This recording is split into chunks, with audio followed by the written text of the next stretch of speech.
Movie की शुरुआत 1223 में दिखाई जाती है। कालका नदी की लड़ाई जो मंगोल्स और रूस की प्रिंसिपैलिटीज के बीच हुई, उसके बाद कुछ रशियन आदमी जंगल में शिकार करने आते हैं।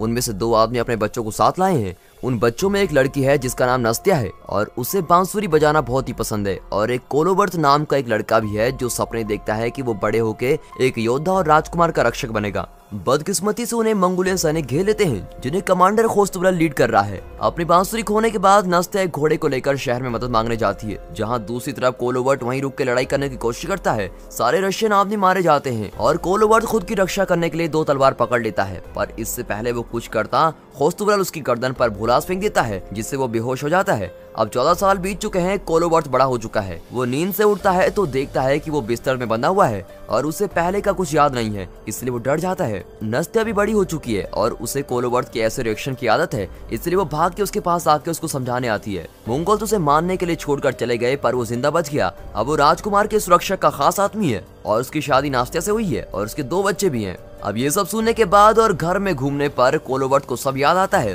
पर उसे नाश्ता करने का मौका नहीं मिलता। और उससे पहले ही एक सैनिक जिसका नाम करकुन है वो उसको शहर लेने आता है। जब वो शहर पहुंचते हैं तब रियाजान का राजकुमार यूरी कोलोवर्थ से शहर की तरफ आने वाले घुड़सवार के साथ क्या किया जाए इसका सुझाव मांगता है। क्योंकि उन घुड़सवारों को झंडे लहराते हुए नहीं दिख रहे हैं, इसलिए कोलोवर्थ उन्हें वॉर करने से पहले इंतजार करने को बोलता है। ये सही सुझाव साबित होता है क्योंकि वो घुड़सवार मंगोल्स नहीं पर दूसरे राजकुमार हैं जो राजकुमार यूरी के पोते की नामकरण के सेरेमनी में आए हैं। उसके बाद कोलोवर्थ सैनिकों की ट्रेनिंग करवाता है। यूरी का बेटा फेडर वहां देरी से पहुंचता है क्योंकि वो अपने बेटे की सेरेमनी की तैयारियों में व्यस्त था। कोलोवर्थ फेडर को अपनी तरकीबें दिखाने का चैलेंज देता है जिसे वो खुशी से कबूल करता है, पर फेडर बस खुद को जलील करके वहां से चला जाता है। अब ट्रेनिंग खत्म होने पे कोलोवर्थ अपने परिवार के लिए तोहफे लेकर घर आता है। वो अपने बच्चों के लिए कांटेदार जंगली चूहे और अपनी बीवी के लिए बांसुरी लाता है। नाश्ते को वो बांसुरी बहुत पसंद आती है और उसे सुरक्षित रखने के लिए एक बक्से में डाल देती है, पर कोलोवर्थ को उसके बक्से में बहुत सारी बांसुरी दिखाई देती है क्योंकि वो हर दिन उसको एक बांसुरी देकर भूल जाता है। बाद में नामकरण की सेरेमनी बीच में रोक दी जाती है क्योंकि एक नागरिक ये अनाउंसमेंट करता है कि मंगोल्स आ रहे हैं। सब छुपने के लिए भागते हैं पर कोलोवर्थ उस बच्चे के साथ ही रहता है जब तक कि पुजारी उसको ब्लेसिंग दे रहा है। अब यूरी और उसके आदमी जब ये देखते हैं कि मंगोल्स अपने साथ बहुत सारे सैनिक लेके आ रहे हैं, वो दरवाजे बंद करने का हुक्म देता है और वो दरवाजे को तब तक नहीं खोलेंगे जब तक कि वो उनसे जूझने का कोई रास्ता ना सोच ले। अब राजकुमार इस परेशानी पे चर्चा करने के लिए मीटिंग कराता है, पर फेडर को लगता है कि रशियन योद्धा इतने लाजवाब हैं कि अगर उनकी संख्या मंगोल के सैनिकों से कम भी होगी तो भी वो जीत जाएंगे।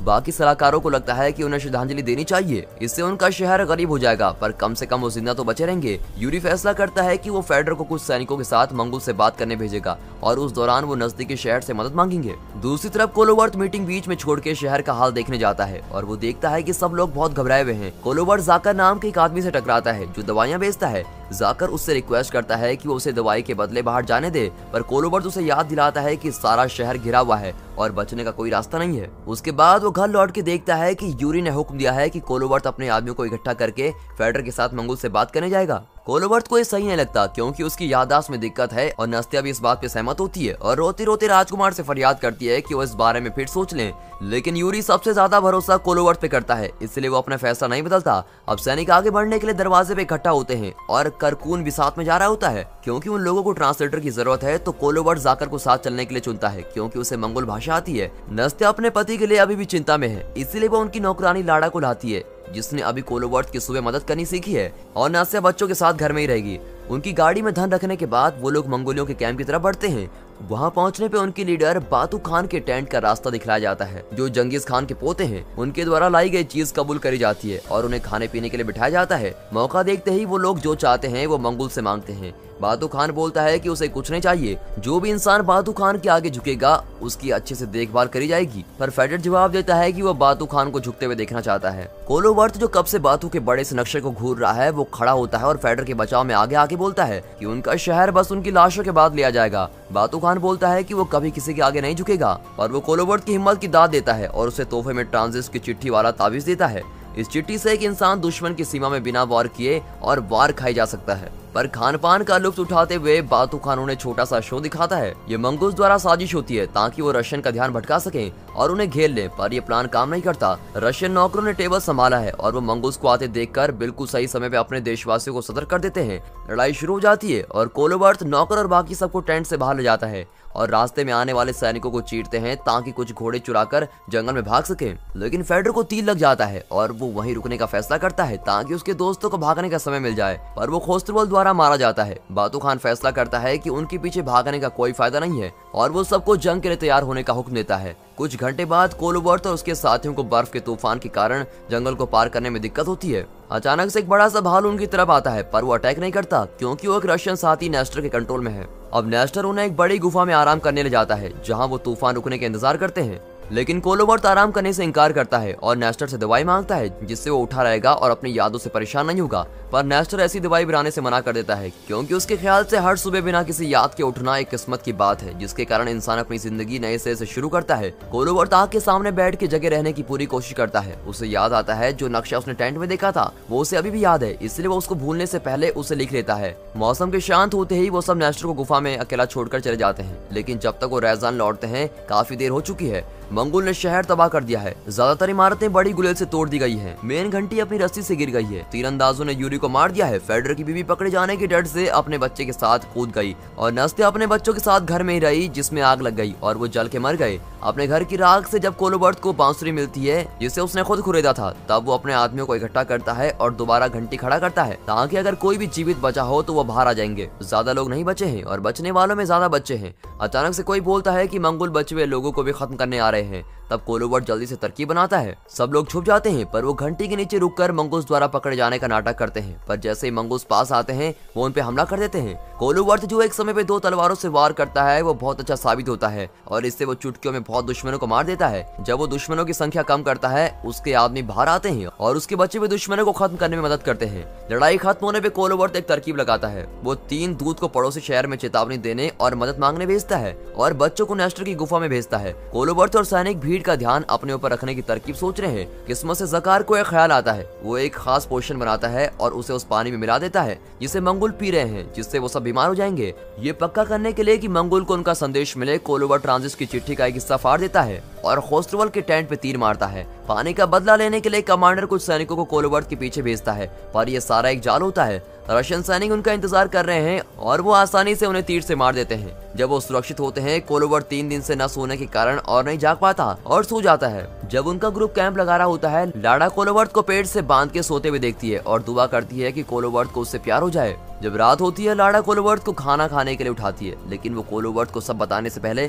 उसके जोड़ खोल देती है, जिस वजह से वो अपने दोस्तों पे हमला कर देता है। अब उसको रोकने के लिए काफी लोग आते हैं और करकून के शब्द सुन के कोलोबर्ट होश में आता है। फिर कोलोबर्ट अपने सैनिक भाइयों से माफी मांगता है और रोती हुई लाड़ा को चुप करवाता है। दूसरी तरफ 2 सैनिक सुरक्षित वहाँ से निकल के पड़ोसी शहर में पहुँच जाते हैं, लेकिन जब वो उन राजकुमारों से मदद मांगते हैं तो वो उन्हें साफ इंकार कर देते हैं, ये बोलकर कि उन्हें अपने घर बचाने हैं और ये सब में नहीं पड़ना है। तीसरे दूत को चोट लग जाती है, जिसकी वजह से घोड़े पे बैठा बैठा बेहोश हो जाता है और वो जानवर रास्ता भूलकर गलत रास्ते पे चला जाता है। उसी रात कोलोबर्ट और उसके आदमी मंगोल के कैंप में कॉस्ट्यूम पहन के और चेहरे पे पेंट करके घूमते हैं ताकि उन्हें लगे कि वो आत्माएं हैं। कुछ सैनिक भाग जाते हैं और जो नहीं भागते वो रशियन द्वारा मारे जाते हैं। फिर वो बड़े गुलेल और अपने हथियारों के साथ मंगोल पे हमला करने को तैयार होते हैं। जाने से पहले कोलोबर्ट तीर के साथ चिट्ठी का थोड़ा सा हिस्सा छोड़ता है ताकि खोस्त्रवल को पता चल जाए कि ये सब किसने किया है। मंगूस बदला लेने के लिए उस लापता दूत को पकड़कर उसे कष्ट देते हैं। कोलोबर्ट और उसके आदमी जंगल में छुपते हैं इस भरोसे के साथ कि सुबह उनकी मदद करने लोग आएंगे। वो सोने चले जाते हैं। लाड़ा कोलोबर्ट के पास जाके लेट जाती है।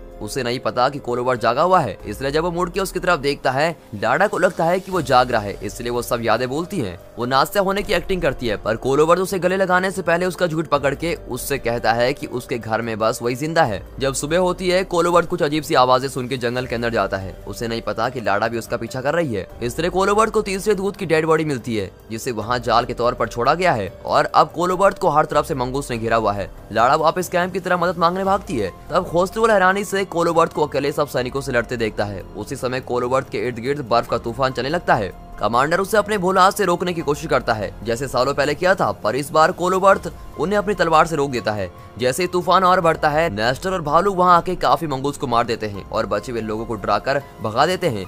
जब वो सैनिक अपने कैंप पे लौटते हैं तो उन्होंने जो देखा वो डरावनी बातें वो सबको बताते हैं। खोस्टरवाल ने पहले आत्मा वाली बात पे यकीन नहीं किया था, पर अब उसने कोलोबर्ट के हुक्म में तूफान और भालू को चलते देख के सब मान लिया है। बातू खान परेशान है कि उसके आदमी सब पे भरोसा कर रहे हैं और वो साबित करना चाहता है कि ये सब झूठ है और इस युद्ध में कुछ जादू ही नहीं है, इसलिए वो अपनी सेना को वापस चलने को कहता है। नेस्टर भालू को आजाद करके कोलोबर्ट की सेना का हिस्सा बन जाता है। वो पास के गाँव से कुछ आदमी भी लेकर आए हैं। करकुन खुशखबरी के साथ लौटता है। वो बताता है कि जैसे उन्होंने तरकीब बनाई थी ठीक वैसे मंगूल शहर की तरफ जाने की जगह उनके पीछे आ रहे हैं और ये सब सुन के सब जश्न मनाते हैं। कोलोबर्ट फैसला करता है कि वो सब रुक के उनको रोकेंगे जब तक करकुन और लाड़ा बच्चों को लेकर नदी पहुंचेंगे। वहाँ वो स्लैग के जरिए घोड़े से भी ज्यादा तेज रफ्तार से पहुंचेंगे। जब स्लैग वहाँ से जाता है वो आदमी जाल बनाने के काम पे लग जाते हैं और फिर पहाड़ी की नोक पे मंगूस के आने का इंतजार करते हैं। जब बातू खान वहाँ आता है वो अपने साथ बहुत बड़ी सेना लाया है और बिना समय बर्बाद करे कुछ आदमियों को रशियंस के पीछे भेज देता है। ये पहला हमला उनके लिए घातक साबित होता है क्योंकि वो जाल में फंस जाते हैं और तीरंदाजों के शिकार हो जाते हैं जो उनका पहाड़ी पे चढ़ना मुश्किल कर देते हैं। दूसरी तरफ करकुन को सड़क बंद मिलती है तो वो घोड़े को आजाद करके लाड़ा और बच्चों को स्लैग को धक्का लगाने में मदद मांगता है। पहाड़ी पे हो रही जंग छिड़ी रहती है। मंगूस भी अपने तीर मारते हैं और कुछ रशियंस को मारने के बाद वो पहाड़ी पे चढ़ना शुरू करते हैं और कोलोबर्ट के आदमियों से हाथापाई में लड़ते हैं। नेस्टर और जकार मर जाते हैं और खोस्टरवाल उनके प्रमुख से लड़ने आता है, पर कोलोबर्ट बहुत आसानी से उसे 2 तलवारों के कट से मार देता है। मंगूस की संख्या अभी भी उनसे ज्यादा है, इसलिए रशियन सैनिक एक एक करके गिर रहे होते हैं,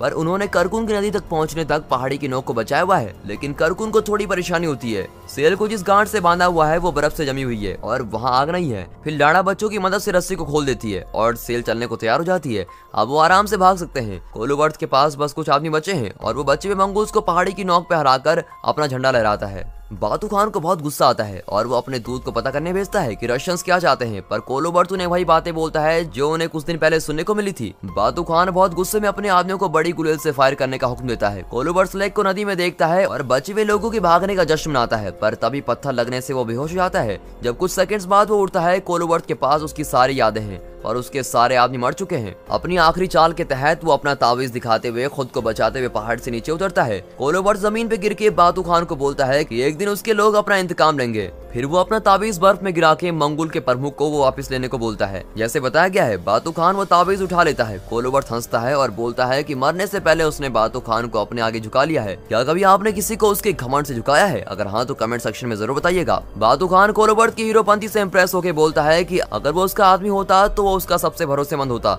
और फिर वो अपने आदमियों को उसे हीरो की तरह दफनाने को बोलता है। 5 साल बाद करकुन नवगोरड वाल्दीमार सेना का प्रमुख है। वो अपने आदमियों को कोलोबर्ट की कुर्बानी और नेक लड़ाई याद करके प्रेरित करता है, इससे पहले कि वो उस लड़ाई में जाए जिसे बैटल ऑफ आइसक्रीम से जाना जाएगा। ये मूवी यहीं पर खत्म होती है।